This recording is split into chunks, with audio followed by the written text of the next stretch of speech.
एक आदमी जमीन से उठता है, पूरा खून से लथपथ, और उसके सामने एक पंखों वाला आदमी खड़ा है। वो स्वर्गिक प्राणी कहता है, गॉड मर गया है। इंसानियत ने सोना पूजा और आर्केन इंजीनियरिंग को मान्या, और आखिर में वो खुद के गुलाम बन गए। तलवार पकड़े हुए आदमी पूछता है कि ये सब कैसा इंसाफ है। उसका मुकाबला करने वाला उसकी तलवार को एक शक्ति से लपेट लेता है, लेकिन फिर भी वो आगे बढ़ता है, पूछता है कि ये चीज एग्जिस्ट ही क्यों करती है। वो चीखता है जब तलवार चलाता है, लेकिन उसके दुश्मन के एक महान विस्फोट से पूरी तरह मिटा दिया जाता है। तब ये खुलासा होता है कि ये सब एक मशहूर अपोकलिप्टिक फैंटेसी गेम का हिस्सा है, जिसका नाम है आर्केन सोल। हारा हुआ आदमी गुस्से में चीखता है, कहता है ये गेम एक पे टू विन कचरा है। उसका नाम है किम जुन सू, एक 22 साल का यूनिवर्सिटी स्टूडेंट। उसका ओपोनेंट उसका मजाक उड़ाता है, कहता है कि उसने काफी अच्छा किया एक फ्री टू प्ले प्लेयर के लिए, पर आखिर में उसकी किस्मत खराब थी। आखिरकार वो पूरा ऑटो मोड पे खेल रहा था। दुश्मन का आईडी है रिच हेवनली डीमन चान। जूनसू उससे गाली देता है, पर ओपोनेंट सिर्फ लड़ाई खत्म करने की तैयारी करता है, ये मानते हुए कि ये मजा था और उसने कभी कोई ऐसा प्लेयर नहीं देखा जो बिना पैसे खर्च किए इतना आगे आया हो। जूनसू एक पब्लिक जगह पर है और स्पष्ट तौर पर बहुत गुस्सा है। वो चीखता है, नाराज कि उसने 10,000 घंटे इस गेम में लगा दिए और फिर भी कोई उससे आगे निकल गया जो सिर्फ पैसे खर्च करता है। वो एक लंबी सांस लेता है, समझता है कि असल में बेवकूफ वो खुद ही था जो इस बकवास गेम पर वक्त बर्बाद कर रहा था। फिर वो सोचता है कि कम से कम अपने डेली मिशंस तो कर ही ले, उसके बाद होमवर्क पे ध्यान देगा। आखिर चाहे उसे गेम से नफरत हो, फिर भी वो अपनी रूटीन पे टिका रहता है। थोड़ी सी उम्मीद के साथ वो एक फ्री गौचा पुल करता है, पहले से ही बुरा रिजल्ट सोचकर, जैसे हमेशा होता है, शायद एक और जेनेरिक वॉरियर किम मिल जाए। लेकिन जब ड्रॉ खत्म होता है वो शॉक हो जाता है। स्क्रीन पे एक प्लैटिनम चेस्ट आता है और उसका दिल तेज धड़कने लगता है। जब वो कैरेक्टर देखता है जो उसे मिला है, वो हैरान रह जाता है। ये तो हेवनली डीमन खुद है, एक एसएसआर यूनिट। वो हैरानी से सोचता है ये कैसे हो गया, क्योंकि ये गेम का सबसे बेस्ट कैरेक्टर है। फ्री ड्रॉ में हेवनली डीमन मिलने के चांसेस बहुत ही कम है। एक अजीब सी जीरो की लंबी लाइन होती है उस परसेंटेज में। एक्साइटेड होकर वो पब्लिक जगह में डांस करने लगता है, चिल्लाता है कि अब ये गेम डिजर्व करता है game of the year award और उसे अपने नए कैरेक्टर को लेवल अप करना होगा।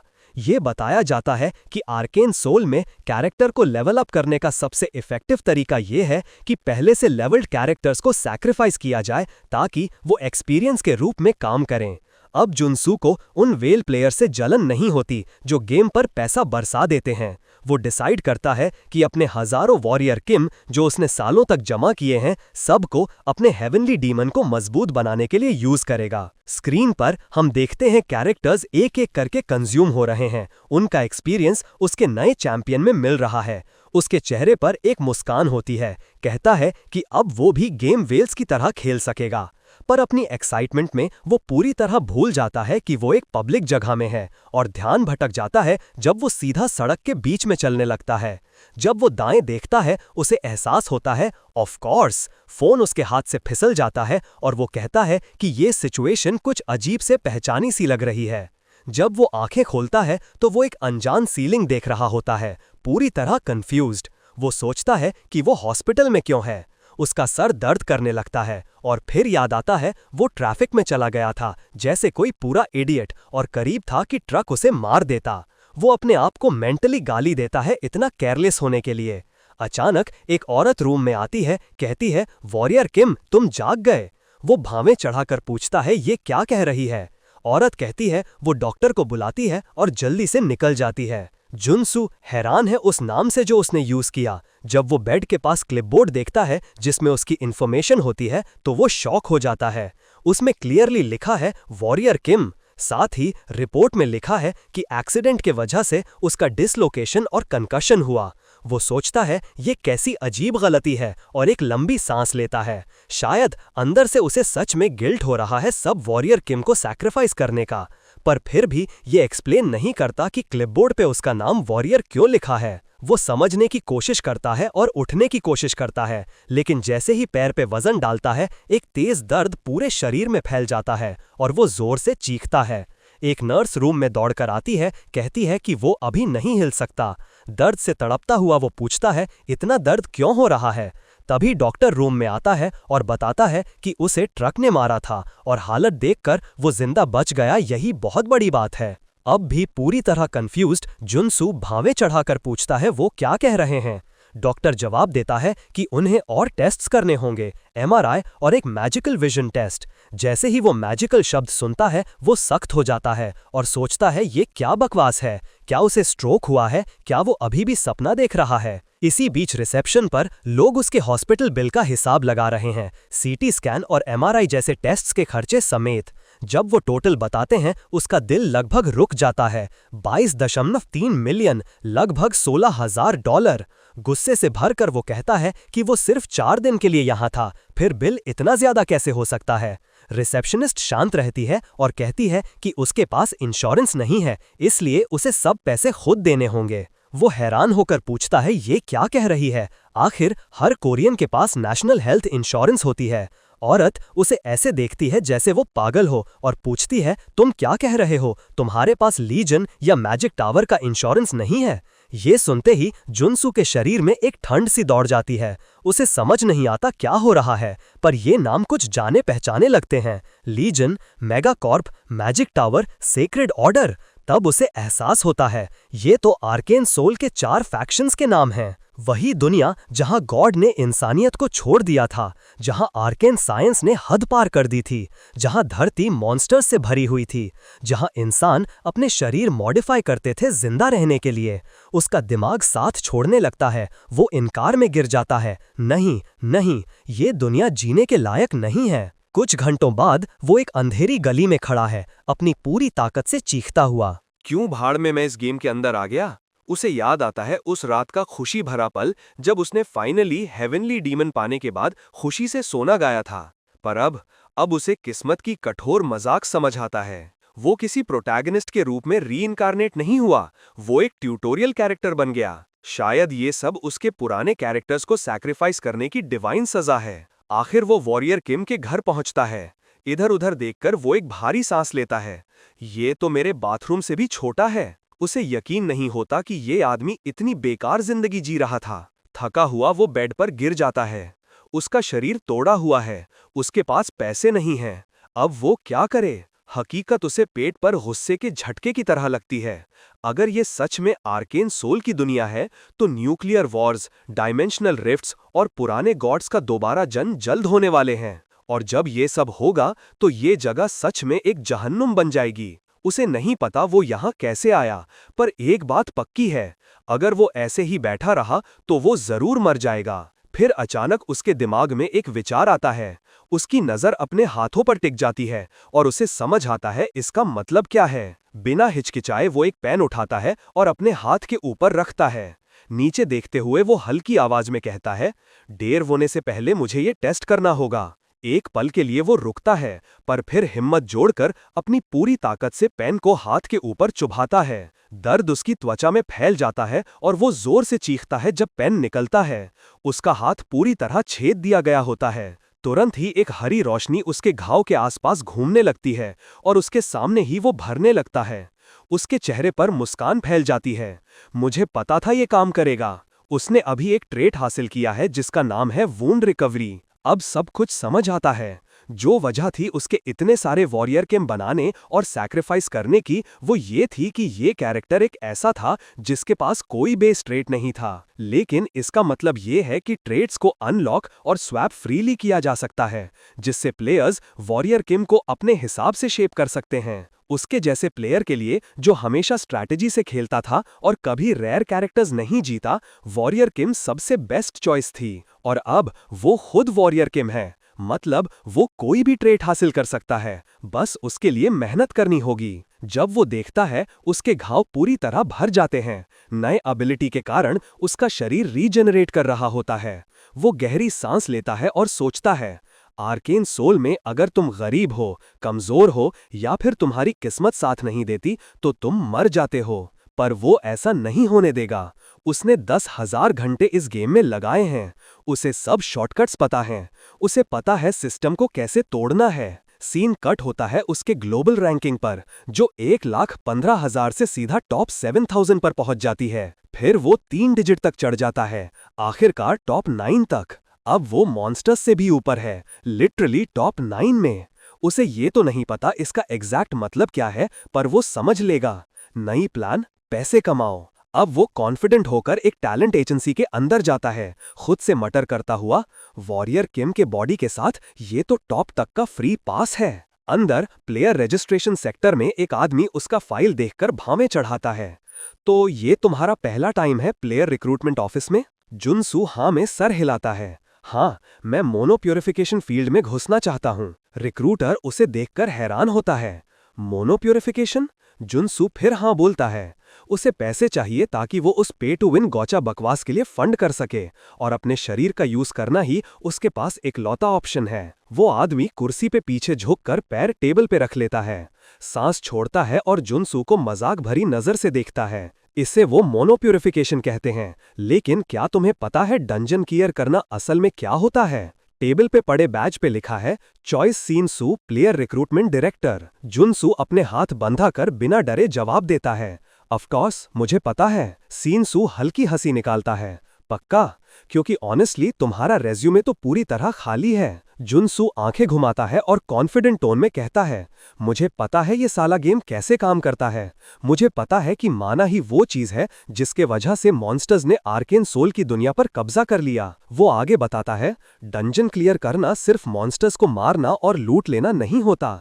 लंबी अवधि तक माना के कांटेक्ट में रहना इंसानियत को खत्म कर सकता है और इंसान को कुछ और बना देता है।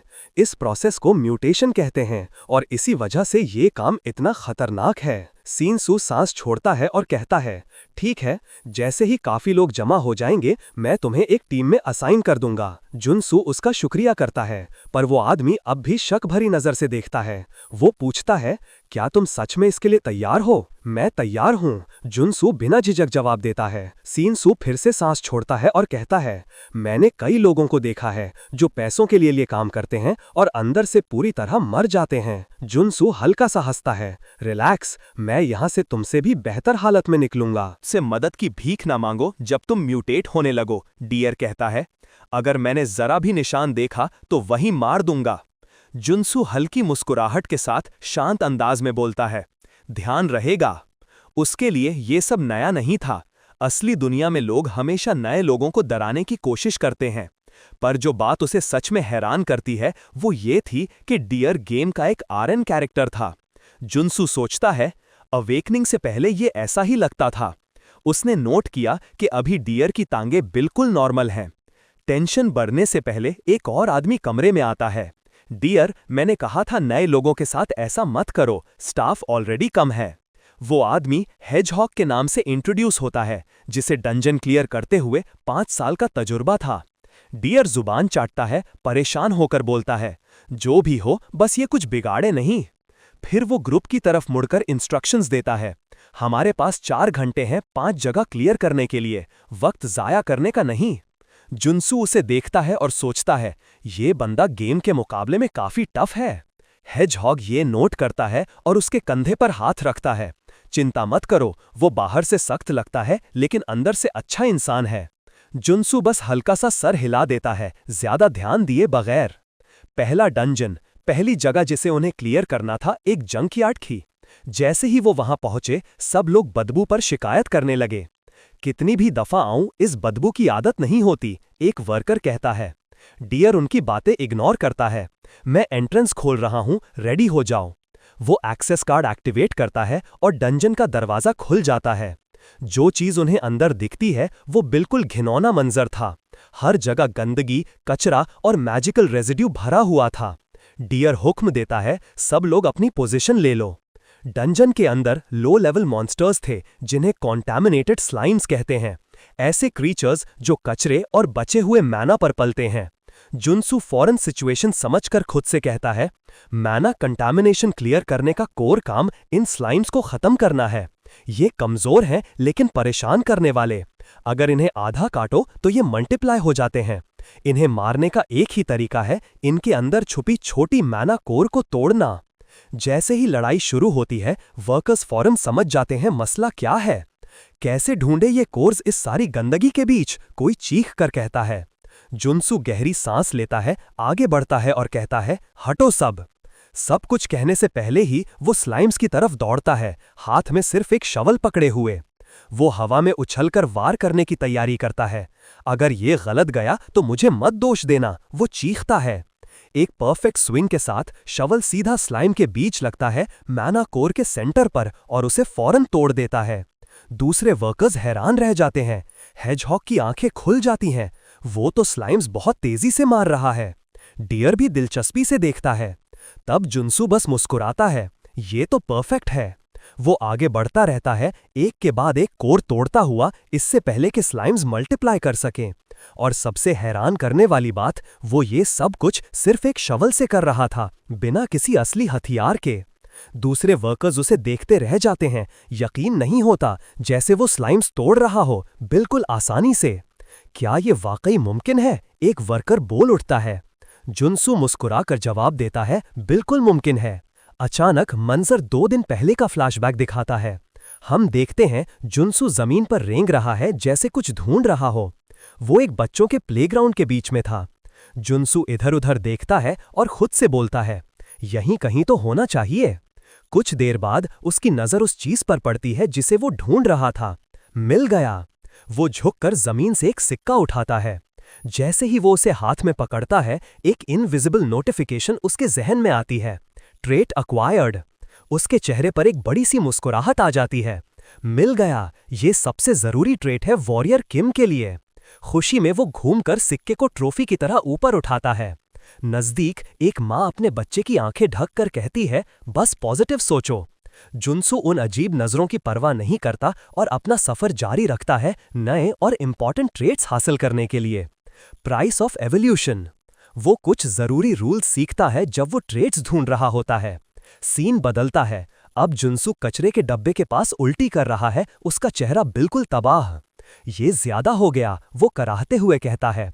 असल में एक खास ट्रेट हासिल करने के लिए उसने खुद को एज़मिनॉल्ड के कमरे के बीच डाल दिया था, या कम अज कम उसके जैसा कोई घिनौना जगह। नोटिफिकेशन फिर से चमकती है, trait acquired. Contamination resistance. Junsu अपना मुंह पोंछता है, सांस फूल रही होती है। ये सबसे मुश्किल था अब तक। इस दुनिया में ट्रेट्स हासिल करने का लॉजिक बिल्कुल गेम जैसा ही था। अगर तुम कंडीशंस पूरी कर लो तो वो तुम्हारा हो जाता है। वो अपना मेंटल मेन्यू खोलता है और अपनी एबिलिटीज चेक करता है, खुद से समझाता हुआ कि एक वक्त में 6 ट्रेट्स तक इक्विप कर सकता है और चाहे तो कभी भी स्विच कर सकता है।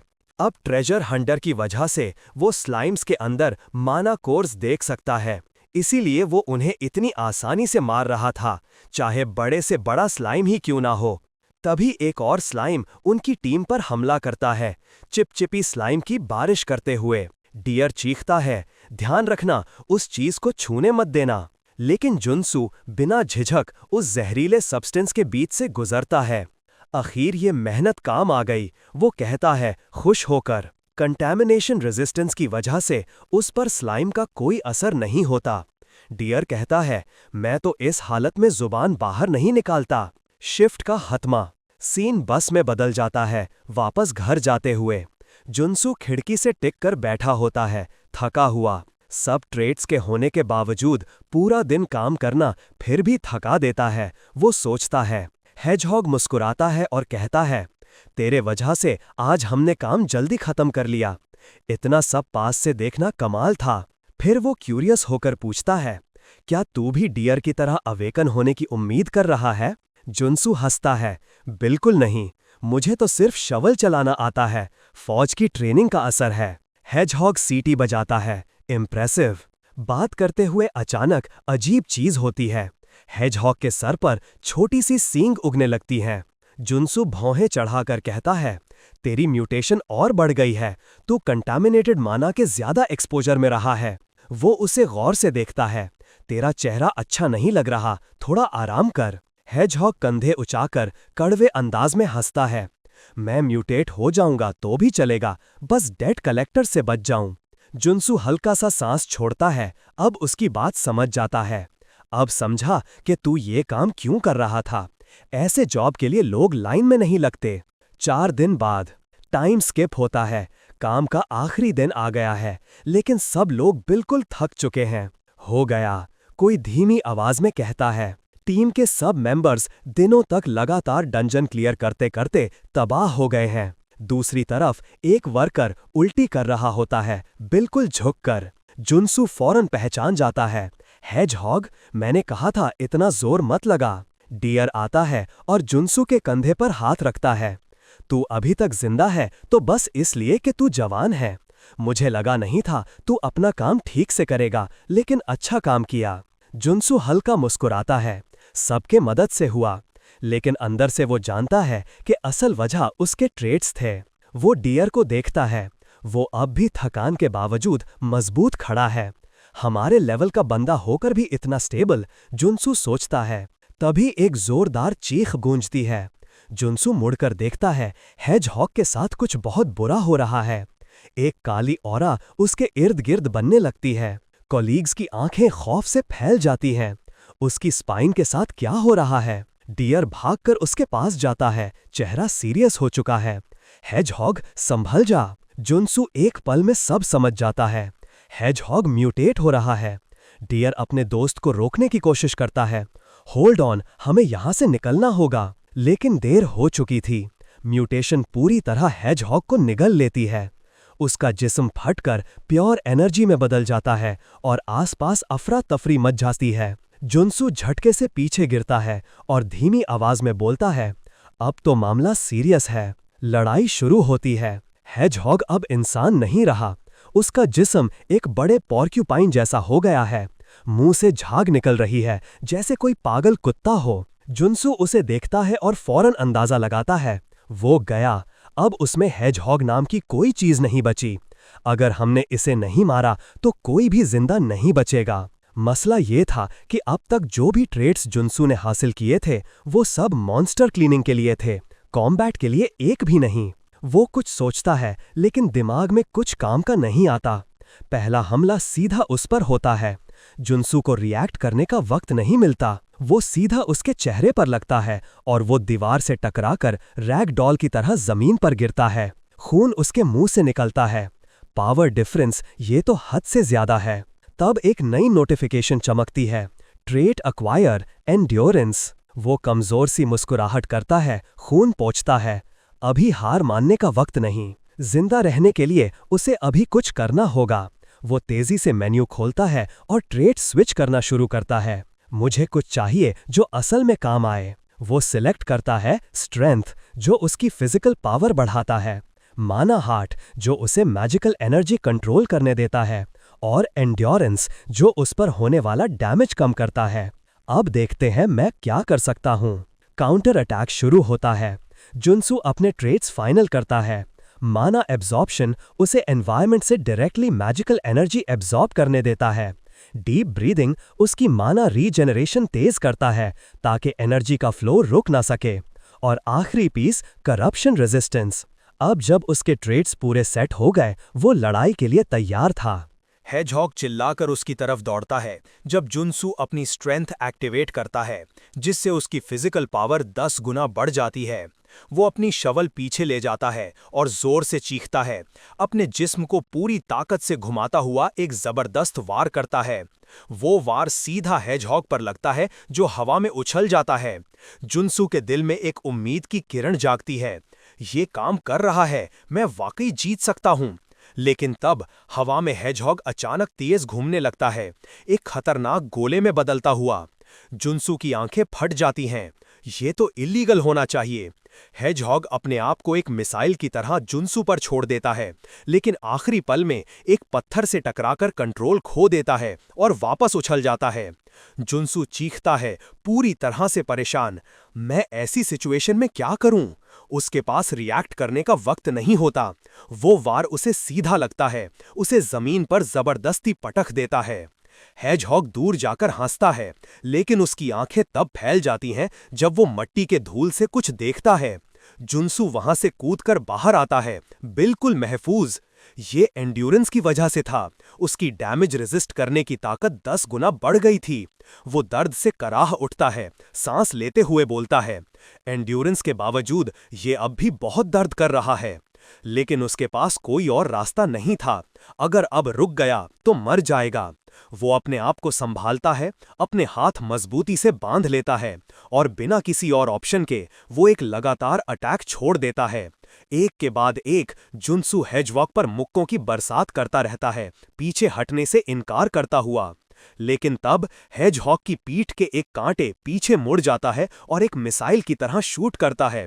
जुन्सु आखिरी पल में बच जाता है, लेकिन उसके रिएक्शन करने से पहले ही कांटों का तूफान उसकी तरफ आता है, उसके जिस्म को चीर देता है और मांस के अंदर घुस जाता है। वो जमीन पर गिरता है, पूरा खून में भीग चुका होता है, लेकिन वो हार मानता नहीं। जुन्सु अपने जिस्म को उठाता है, भारी सांसें लेते हुए कहता है, बस थोड़ा और। वो फिर से हेजहॉग की तरफ दौड़ता है, एक और पंच मारने के लिए, लेकिन तब हवा में खून फट पड़ता है। जुन्सु महसूस करता है कि उसके जिस्म से कुछ जबरदस्ती फाड़ दिया गया है। उसका दिमाग समझने की कोशिश करता है। उसका हाथ उड़ा दिया गया है। उसकी आंखें शॉक में फैल जाती हैं। उसके होश अभी समझ ही नहीं पा रहे कि ये कैसे हुआ, लेकिन तब तक देर हो चुकी होती है। हेजहॉग एक और स्पाइक छोड़ देता है। इस बार जुन्सु समझता है क्या हो रहा है, लेकिन अब देर हो गई है। उसका पूरा बाजू फाड़ दिया जाता है। दर्द उसके जिस्म में बिजली की तरह दौड़ जाता है। जुन्सु एक बेचैन चीख निकालता है, लेकिन हेजहॉग रुकता नहीं। वो अपने हाथ बांधकर अंतिम वार के लिए तैयार होता है। जुन्सु अपनी आंखें बंद करता है, सांस लेते हुए कहता है, यही तो मुझे उम्मीद थी। हेजहॉग का वार लगता है, जमीन जोर से हिल जाती है जहां जुन्सु पड़ा था। विक्ट्री की कीमत। उसके दिमाग में एक फ्लैशबैक चल पड़ता है। उसे याद आता है जब वो ये गेम सिर्फ मोबाइल पर खेला करता था। तब सब कुछ कितना आसान लगता था। सिर्फ एक बटन दबाकर मॉन्स्टर्स को हरा देता था। उसने कभी नहीं सोचा था कि कैरेक्टर क्या महसूस करता होगा। उसने उसे बार बार लिमिट तक धकेला, ट्रेनिंग के नाम पर, लेकिन अब वो समझ गया है। वो दर्द समझ गया है, वो तकलीफ समझ गया है जो एक छोटी सी ट्रेट के लिए भी सहनी पड़ती है। और सबसे ज्यादा अब वो समझ गया है कि कोई जीत बिना कुर्बानी के नहीं मिलती। जब हेजहॉग नीचे देखता है, उसे कुछ गलत लगता है। जुन्सु ने उसका अटैक ब्लॉक कर लिया था। उसका बाजू वापस उग गया था। हेजहॉग कुछ समझ नहीं पाता कि जुन्सु उस पर बिजली की रफ्तार से झपटता है। उसका मुक्का क्रीचर के चेहरे से टकराता है और असर तबाहकुन होता है। हेजहॉग दूर उछलकर जमीन पर फिसल जाता है, बेहोश। जुन्सु गहरी सांस लेता है, अपने दांत भींचते हुए कहता है, कोई जीत बिना कीमत के नहीं मिलती। वो अपने आप को देखता है। उसके मसल्स धड़क रहे हैं, बेहिसाब तरह से बढ़ रहे हैं। उसका जिस्म अपनी सीमा तक धकेला जा चुका है। उसके दिमाग में एक नोटिफिकेशन चमकती है, ट्रेट अक्वायर्ड, म्यूटेंट मसल्स। जुन्सु दर्द के बावजूद मुस्कुराता है। असली लड़ाई अब शुरू हुई है, मॉन्स्टर का जागना। उसका जिस्म अब भी कांटों से ढका हुआ है। हेजहॉग दीवार से टकराकर गिरा पड़ा है और जुन्सु हल्की सी मुस्कुराहट के साथ कहता है, मैं इतने रेकलेस अटैक्स इसीलिए कर रहा था, इस ट्रेट के लिए। माना हार्ट और स्ट्रेंथ की सीमा तक जाकर उसने कुछ बड़ा हासिल किया है, और अब ये सब मिलकर उसका नया ट्रेट एक्टिवेट करते हैं, म्यूटेंट मसल्स। हेजहॉग फिर से बिना झिझक दौड़ता है, लेकिन जुन्सु इस बार अपनी जगह से नहीं हिलता। जो कुछ मैंने अब तक किया सब इस पल के लिए था। हेजहॉग मुक्का मारने आता है, जुन्सु आसानी से उसे रोक लेता है। फिर वो हंसने लगता है। अब ये काम नहीं करेगा, आगे बढ़, फिर से मार। हेजहॉग घूर कर गुर्राता है और उसका हाथ बिगड़ने लगता है। उसमें तेज कांटे उग जाते हैं। वो आगे झपटकर जुन्सु के सीने पर सीधा मुक्का मार देता है। असर तबाहकुन होता है। जुन्सु जमीन पर जा पटकता है। उसका जिस्म हर तरफ से कांटों से छेद दिया जाता है। ऐसा लगता है कि अब वो उठ नहीं पाएगा, लेकिन उसका जिस्म दोबारा रीजेनरेट होने लगता है। उसके ऑर्गन्स वापस बन रहे होते हैं, लेकिन कुछ अजीब लगता है। ये रीजेनरेशन सिर्फ उसे ठीक नहीं कर रहा, बल्कि उसे बदल रहा है। हेजहॉग उलझन में देखता है जब जुन्सु एक नई ट्रेट अनलॉक करता है, म्यूटेंट बॉडी। उसके हाथ बढ़ते हैं, उसका जिस्म फैलता है और अब उसका ढांचा हेजहॉग के बराबर हो जाता है। जुन्सु मुस्कुराता है, थैंक्स हेजहॉग, मुझे यही चाहिए था। ये सब तुम्हारी वजह से हुआ। वो बिना झिझक आगे बढ़ता है। हेजहॉग चीखता है और सीधा उसकी तरफ दौड़ता है। दोनों में से कोई पीछे नहीं हटता। उसके बाद होती है ताकत की असली जंग। एक के बाद एक मुक्के दोनों बराबर की ताकत से टकरा रहे होते हैं। एक मॉन्स्टर बैटल। नजदीक ही डियर हिला हुआ उठता है। ये सब शोर क्या है? उसका धुंधला नजर साफ होता है और वो जम जाता है। उसके सामने एक मॉन्स्ट्रस लड़ाई चल रही होती है, बिल्कुल एक काइजू मूवी जैसे मंजर। उसकी नजर जून सू पर टिक जाती है। वेट, ये तो वॉरियर किम है। डियर यकीन नहीं कर पाता। एक नॉर्मल इंसान एक म्यूटेंट के बराबर लड़ सकता है? क्या ये मुमकिन है? जून सू और हेजहॉग एक साथ जबरदस्त मुक्का मारते हैं और दोनों हवा में उछलकर एक साथ जमीन से टकराते हैं। डियर शॉक में चिल्लाता है, ये क्या था? ये क्या था? वो ऊपर देखता है और जम जाता है। जून सू का एक भौंका, विकृत और बड़े हुए जिस्म का डरावना रूप उस पर घूर रहा होता है। डियर के जिस्म में एक ठंडी लहर दौड़ जाती है। वो वाकई म्यूटेंट बन गया। ये कैसे मुमकिन है? लेकिन जून सू के लिए ये बस एक और ट्रेट थी। New trait acquired. डियर मुश्किल से निगलने की कोशिश करता है। उसके अंदर का इंस्टिंक्ट चीखता है कि तुरंत भाग जाओ। Holy shit! वो घुटनों के बल पीछे हटने लगता है, पैनिक में। तभी जून सू अपना हाथ उसकी तरफ बढ़ाता है। डियर आंखें मजबूती से बंद कर लेता है, मौत के लिए तैयार। लेकिन मौत नहीं आती। उसके कानों में खांसी और कराहने की आवाज पड़ती है। वो आंखें खोलता है। जून सू खड़ा होता है, सांस ले रहा होता है और अब वापस इंसान बन चुका होता है। The final sacrifice. फिर जून सू मुंह के बल जमीन पर गिरता है। हल्की सी आवाज में कहता है, मैं कर गया। हम सीखते हैं कि करप्शन रेजिस्टेंस म्यूटेंट बनने के बाद आखिरी दीवार होती है। अगर कोई म्यूटेंट मसल्स और म्यूटेंट फॉर्म के साथ वो रेजिस्टेंस हटा दे तो वो पूरी तरह से म्यूटेंट बन जाता है। आमतौर पर लोग मानते हैं कि एक बार ट्रांसफॉर्म होने के बाद कभी नॉर्मल नहीं हुआ जा सकता। लेकिन जून सू को मालूम था कि उसके पास सिर्फ एक पल होगा जिसमें वो अपने होश संभालकर ट्रेट बदल सकता है। इसलिए जब उसका जिस्म तोड़कर दोबारा बन रहा था और दर्द हद से ज्यादा था, तब भी उसने अपनी होश संभाल कर रखी और करप्शन रेजिस्टेंस को म्यूटेंट ट्रेट से रिप्लेस कर दिया। डियर शॉक में कहता है, क्या उसने स्किल ही मिटा दी? जून सू का जिस्म जोर से कांपने लगता है, फिर उसका बदलना शुरू होता है। उसकी स्किन का रंग गहरा होता है, घूमता और फैलता है। मसल्स बेकाबू होकर फूलते जाते हैं। वो अपने होश संभालने की कोशिश करता है, लेकिन प्रोसेस शुरू हो चुका है। जून सू पूरी तरह से मॉन्स्टर में बदल रहा होता है। The primal roar. उसकी स्किन गहरी लाल हो जाती है। उसका जिस्म और भी बड़ा होकर एक कॉलोसस बन जाता है। फिर वो एक गहरी, जंगलों जैसी दहाड़ निकालता है, एक ऐसी दहाड़ जो हवा को हिला देती है। हेजहॉग खौफ से जम जाता है। पहली बार वो हिचकिचाता है। जून सू के म्यूटेड मुंह के ऊपर एक मैजिक सर्कल चमकने लगता है और फिर एक शिद्दत भरी एनर्जी का धमाका निकलता है। वो सीधा हेजहॉग पर लगता है, उसे दूर तक उड़ा देता है। डियर शॉक में चिल्लाता है, ये क्या था? ये क्या था? वो ऊपर देखता है और जम जाता है। जून सू का एक भौंका, विकृत और बड़े हुए जिस्म का डरावना रूप उस पर घूर रहा होता है। डियर के जिस्म में एक ठंडी लहर दौड़ जाती है। वो वाकई म्यूटेंट बन गया। ये कैसे मुमकिन है? लेकिन जून सू के लिए ये बस एक और ट्रेट थी, न्यू ट्रेट अक्वायर्ड। डियर मुश्किल से निगलने की कोशिश करता है। उसके अंदर का इंस्टिंक्ट चीखता है कि तुरंत भाग जाओ। Holy shit! वो घुटनों के बल पीछे हटने लगता है, पैनिक में। तभी जून सू अपना हाथ उसकी तरफ बढ़ाता है। डियर आंखें मजबूती से बंद कर लेता है, मौत के लिए तैयार। लेकिन मौत नहीं आती। उसके कानों में खांसी और कराहने की आवाज पड़ती है। वो आंखें खोलता है। जून सू खड़ा होता है, सांस ले रहा होता है और अब वापस इंसान बन चुका होता है। The final sacrifice.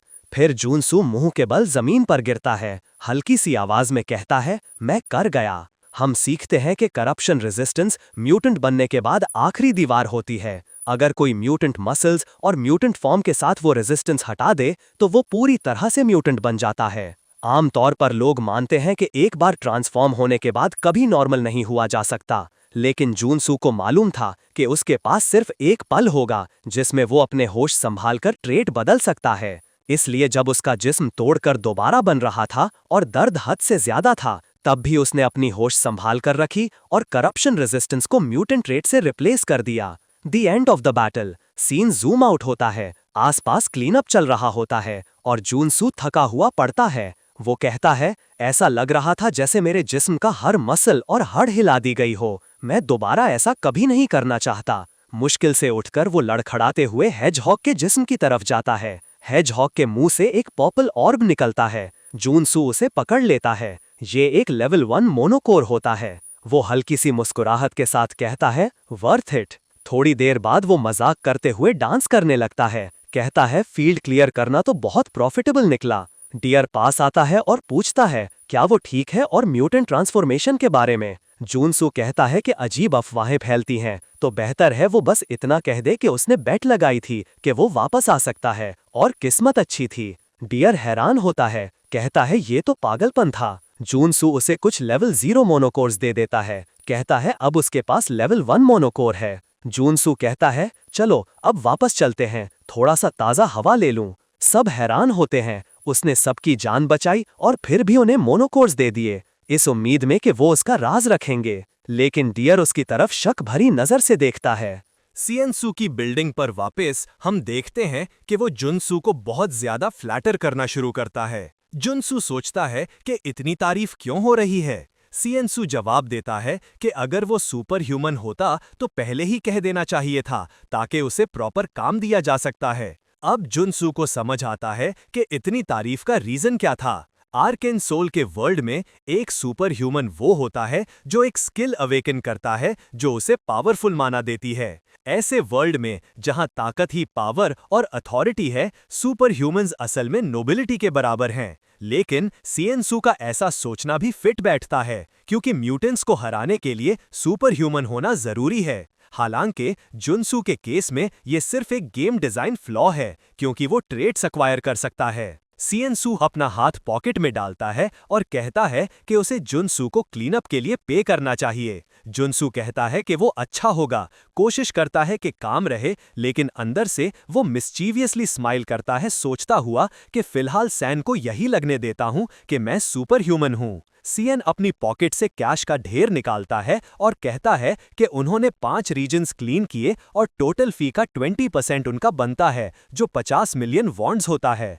अगर सब में बराबर बांट दी जाए तो जुनसू का हिस्सा 5 मिलियन होता, लेकिन इस दफा वो डिफरेंट तरीके से करेंगे। सिएनसू सारा पैसा टेबल पर रखता है और कहता है कि वो अपने हिस्सों का सिर्फ 5% रखेगा और जुनसू को 12 मिलियन का बोनस भी देगा। जुनसू की स्माइल और बढ़ जाती है, उसकी जुबान भी हार्ट शेप बन जाती है। वो रूम से निकलकर गाता हुआ जाता है। कोई कमेंट करता है कि वो बहुत खुश लग रहा है और दूसरा कहता है लगता है उसे अच्छा पैसा मिला है। जुनसू कंफर्म करता है कि हाँ, क्योंकि काम खत्म हुआ और वो आदमी उसे पहचानता है जिसके साथ वो पहले काम कर चुका है। वो आदमी बताता है कि वो एक फेवर मांगने आया है। जुनसू पूछता है क्या मतलब। वो कहता है कि उसकी बीवी बीमार है और वो पूछता है क्या जुनसू उसे कुछ पैसा उधार दे सकता है। वो माफी मांगता है पूछने के लिए, क्योंकि वो एक दूसरे को ज्यादा जानते नहीं। जुनसू कहता है कि किसी अनजान इंसान की मदद करना सही नहीं होता, क्योंकि वो बाद में पीछे से छुरा मार सकता है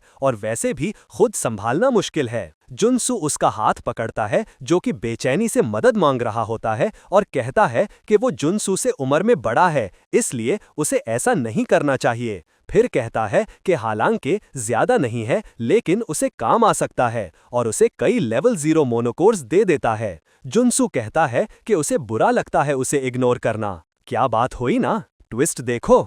रात को वो आदमी हंसता हुआ कहता है कि जुनसू कितना इडियट है, मैंने गरीब होने का ड्रामा किया और उसने इतने मोनोकोर्स दे दिए। वो डियर को कहता है कि वो नया लगता है ऐसे कामों में, और कहता है अगर जुनसू ये भी कहता कि मेरा बेटा बीमार है तो शायद और ज्यादा देता।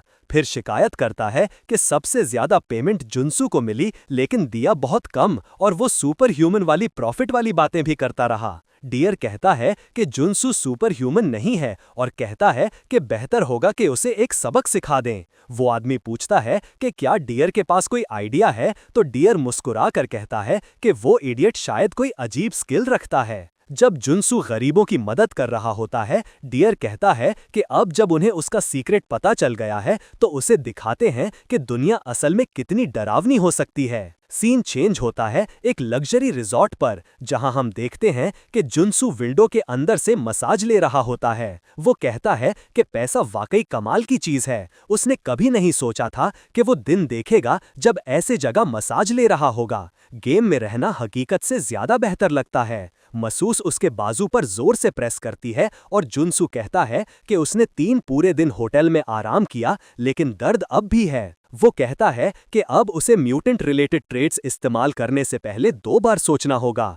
ट्रेड्स बदलना उतना पावरफुल नहीं है जितना उसने सोचा था। उसका जिस्म ट्रेड्स के मुताबिक बदलता है और जितना वो बदलता है, साइड इफेक्ट्स उतने इंटेंस हो जाते हैं। अब प्रॉब्लम सर्वाइवल की है। ट्रेड्स का यूज लिमिट करने के बाद वो विंडो से देखता है और कुछ लोगों को पहचानता है। कहता है कि ये आयरन फिस्ट गैंग हैं। वो कहता है कि आर्केन सोल लॉ नहीं बल्कि लोकल गैंग्स के जरिए चलती है। ये बात फिट बैठती है क्योंकि मॉन्स्टर्स इतने ज्यादा हैं कि लोगों को सुपर ह्यूमंस पर डिपेंड करना पड़ता है। वो कहता है कि अब तक तो वो बच गया, लेकिन सिर्फ ट्रेड्स पर रिलाई करना बेवकूफ़ी होगी ऐसे खतरनाक जगह में। फिर मुस्कुराता है और कहता है कि आखिर में सब कुछ इक्विपमेंट ओवरलोड पर ही आता है। वो एक मिसलेनियस गुड स्टोर जाता है और एक औरत पूछती है कि क्या वो चीजें बेचने आया है। वो कहता है हाँ और बताता है कि उसके पास कुछ मॉन्स्टर बाय प्रोडक्ट्स हैं। वो उसके कपड़ों को देखती है और कहती है कि वो लेवल 0 मोनोकोर्स नहीं खरीदते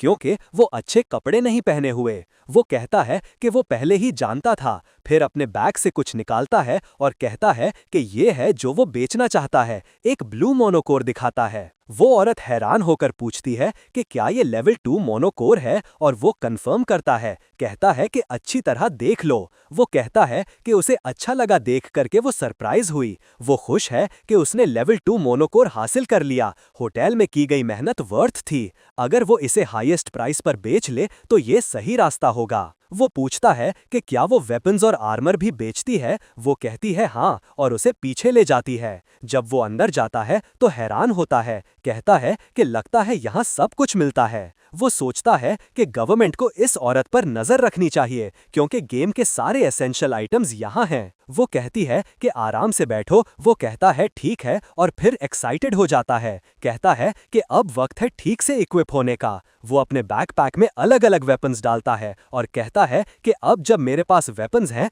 तो अब असली आर्केन सोल खेलने जैसा फील हो रहा है। फिर वो एक औरत की आवाज सुनता है जो उसे बुला रही होती है और वो मुड़कर देखता है। वो कैजुअली पूछती है कि क्या वो मर्सेनरी है। कहती है कि उसे मदद चाहिए। वो कहता है कि नहीं, वो मर्सेनरी नहीं है और कहता है कि उसे किसी और को ढूंढना चाहिए। लेकिन वो थोड़ा पैसा निकालती है और कहती है कि वो बिजनेस ट्रिप पर है और आयरन फिस्ट गैंग ने उसे डरा दिया। वो पूछती है क्या वो उसे उसके लॉजिंग तक प्रोटेक्ट कर सकता है। उसे समझ आता है कि वो कम से कम 5000 का ऑफर दे रही है ताकि वो उसका बॉडीगार्ड बन जाए, और वो सोचता है कि अब जब वो पूरी तरह से इक्विप्ड है तो शायद एक्सेप्ट कर लेना चाहिए।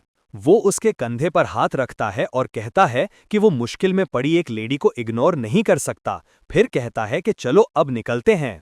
वो दोनों तैयार दिखते हुए कुछ गलियों से गुजरते हैं और वो औरत कहती है कि हम लगभग पहुंच गए हैं। जुनसू सोचता है कि वो ऐसे शेडी जगह पर क्यों रह रही है। कहता है कि यहाँ तो लोगों को छोड़ो एक चींटी तक नहीं है। वो औरत अचानक एक कोने के पार दौड़ती है और जब वो मुड़कर देखता है तो सिर्फ अंधेरा दिखाई देता है।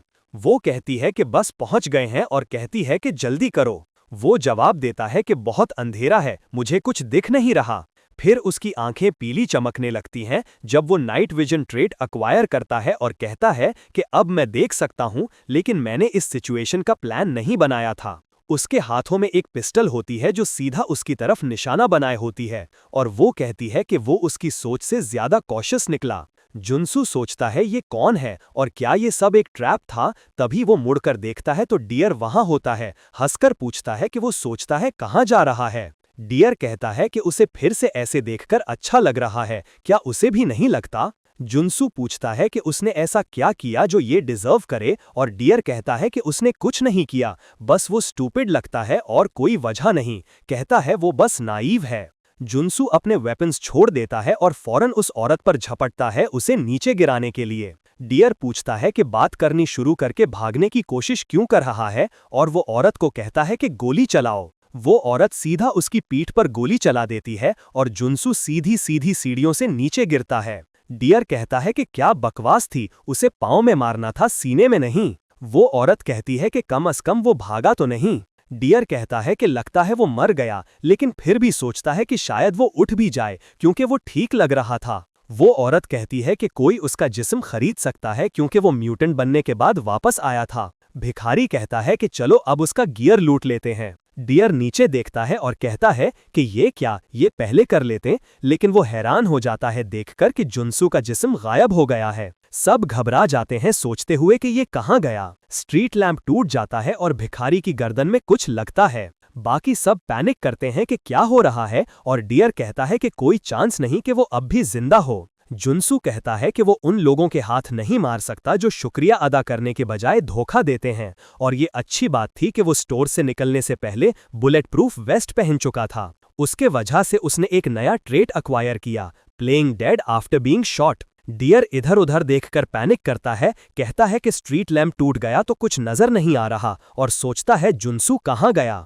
जुनसू अचानक उसके पीछे आता है और कहता है कि यहाँ हूँ, और कहता है कि मैंने तुम्हारी जान बचाई थी, अब वो लेने आया हूँ। फिर वो सीधा डियर के चेहरे पर मुक्का मार देता है। जुनसू के मुक्के से खून उड़ता है, डियर जमीन पर गिरता है लेकिन फौरन उठकर मुंह पोंछता है। फिर खड़ा होता है और जुनसू को किक करता है लेकिन जुनसू बच जाता है। जुनसू कहता है कि तुम्हें शुक्र अदा करना चाहिए कि मैंने तुम्हारी जान बचाई थी। क्या तुम्हें लगता है कि अपनी जान बचाने वाले को मारना सही है? डियर जुनसू के अटैक से गिरने वाला होता है, तब जुनसू कहता है कि कर्ब को बाइट करो और उसे किक करने लगता है, लेकिन तभी वो औरत फिर से गोली चलाती है और पूछती है डियर से कि वो ठीक है क्या। वो गोली जुनसू के बाजू में लगती है और वो कहता है कि वो बहुत केयरलेस था।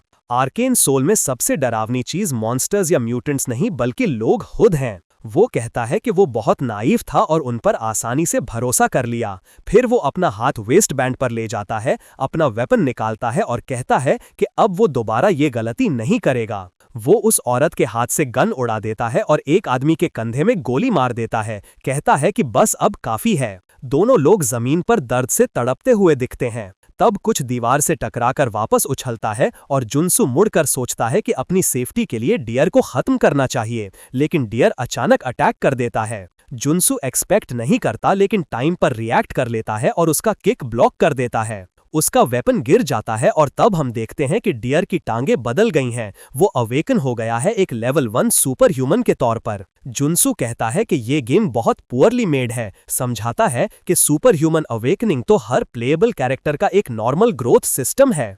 आर्केन सोल के वर्ल्ड के मुताबिक लेवल 1 सुपर ह्यूमन इतना पावरफुल होता है कि एक आम इंसान को ऑटोमेटिक राइफल के साथ भी थ्रेटन कर सकता है। जुनसू पीछे हटकर डिस्टेंस बनाता है जबकि डियर डिक्लेयर करता है कि वो उसे मार देगा। अब जुनसू को सिर्फ अपने जिस्म के दम पर एक सुपर ह्यूमन का सामना करना है। डियर फौरन गायब हो जाता है और जुनसू सोचता है कि वो कहाँ गया। हम जानते हैं कि डियर के पास 2 यूनिक ट्रेट्स हैं, स्टेरियोस्कोपिक मूवमेंट और किक। स्टेरियोस्कोपिक मूवमेंट उसे अपनी बहुत फ्लेक्सिबल टांगों की इलास्टिसिटी से किसी भी डायरेक्शन में फ्रीली मूव करने देता है। उसके केस में वो दीवार पर दौड़ रहा होता है। जुनसू ऊपर देखता है और उसे देख लेता है कि डियर अब ऊपर से आ रहा है। उसने स्टेरियोस्कोपिक मूवमेंट से हाइट गेन की और अब वो मोमेंटम और हाइट दोनों यूज करते हुए किक लगाने आ रहा है। जुनसू कहता है कि उसे इस किक से बचना होगा और वो साइड पर रोल कर जाता है जहां जमीन पूरी तरह टूट जाती है। डियर गुस्सा होता है कि वो बच गया और कहता है कि अब की बार वो नहीं बच पाएगा। इम्पैक्ट होता है और डियर मुस्कुराता हुआ सोचता हुआ कि अब सब खत्म हो गया। जो और सू कहते हैं सॉरी, लेकिन मैंने डॉज करने का प्लान नहीं बनाया था। हम देखते हैं कि उसने किक को अपनी वेपन से ब्लॉक कर लिया और सामने वाले को कह रहा होता है तू एक मुत है जो अपनी औकात नहीं जानता। उसे लगता है कि वो एक्सटेंडेबल बैटन खरीदना बहुत अच्छा आइडिया था। कुछ घंटे पहले गर्ल्स स्टोर में वो सोच रहा था कि क्या वेपन लेना वाकई वर्थ होगा, क्योंकि वॉरियर किम एक वॉरियर क्लास कैरेक्टर है और चाहे वो स्ट्रांग हो जाए लेकिन उसके वेपन यूज करने की एक लिमिट होती है। इसीलिए उसने डिसाइड किया कि वो एक क्लोज कॉम्बैट वेपन खरीदेगा, जो निकला ये एक्सटेंडेबल बैटन। हर कैरेक्टर के पास अपनी क्लास के मुताबिक इफेक्टिव वेपन्स और ट्रेट्स होते हैं। हम देखते हैं कि डियर का पांव कांप रहा होता है और जो और सू उसे पीछे धकेल देता है। डियर को हराने के लिए उसे एक क्लोज कॉम्बैट वेपन और वॉरियर के लिए सूटेड ट्रेट चाहिए होती है। वो बैटन को नीचे की तरफ झुलाता है और डियर को मारकर जमीन पर गिरा देता है। इसके बाद उसे एक ट्रेट मिलती है जिसका नाम है स्ट्राइक।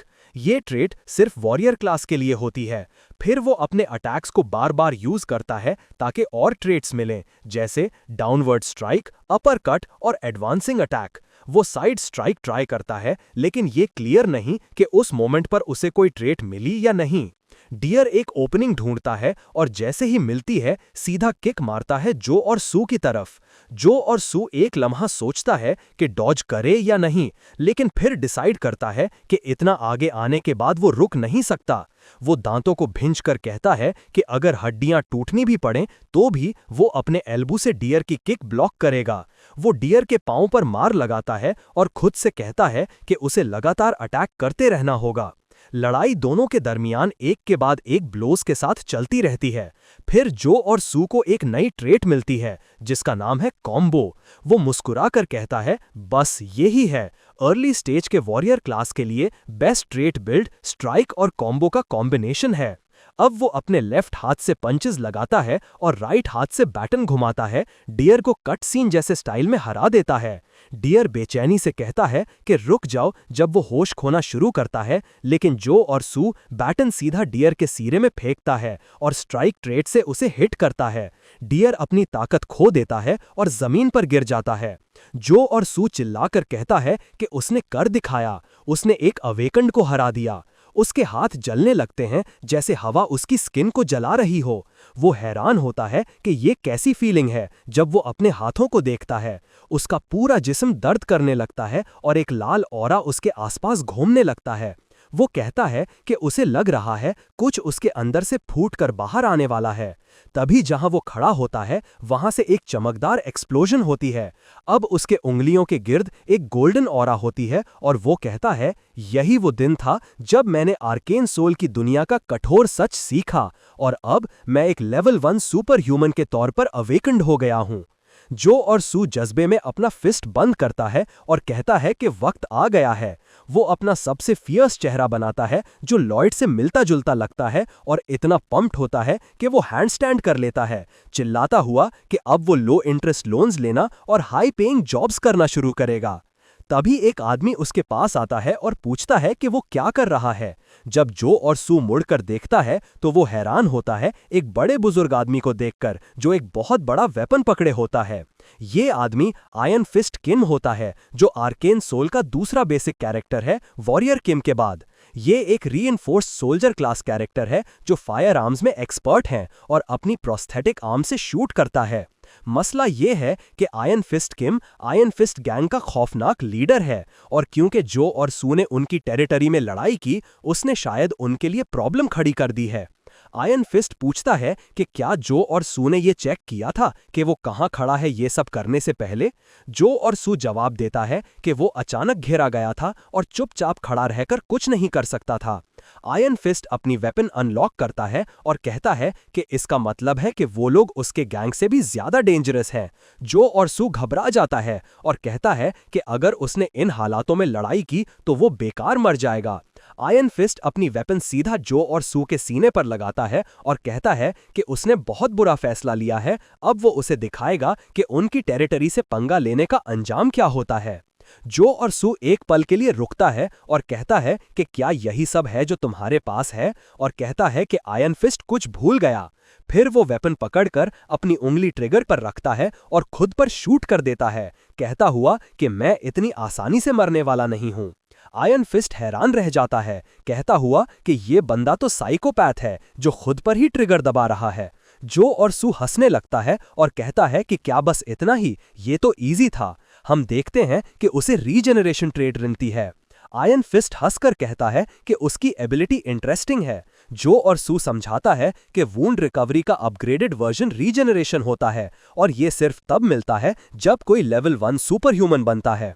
वो आयरन फिस्ट को वार्न करता है कि अगर उसने उसे अंडर एस्टिमेट किया तो उनका अंजाम बुरा होगा। उसे समझ आता है कि उसे इस सिचुएशन से निकलने के लिए ब्लफ करना पड़ेगा। वो पीछे के ट्रिपल होमिसाइड केस की तरफ इशारा करता है और कहता है कि जैसा वो देख सकते हैं वो यहाँ बच गया है किसी चांस से नहीं, और उसे फर्क नहीं पड़ता कि वो कौन है। अगर उन्होंने वॉरियर किम से पंगा ले लिया तो तैयार रहना बेहतर होगा। आयरन फिस्ट हंसकर कहता है कि क्या यही उसका नाम है। कहता है कि उसे उसकी हिम्मत पसंद आई, लेकिन वो इस बार उसे छोड़ रहा है। लेकिन अब जो और सू उसका एहसानमंद है। वो उसके कंधे पर हाथ रखता है और कहता है कि वो समझ गया होगा इसका मतलब क्या है। जो और सू कहता है कि वो याद रखेगा और सोचता है कि शायद आयरन फिस्ट ने उसे पहचान लिया हो। फिर आयरन फिस्ट अपना हाथ बढ़ाता है और कहता है कि शायद अगले काम में वो दोनों मिलकर काम करें।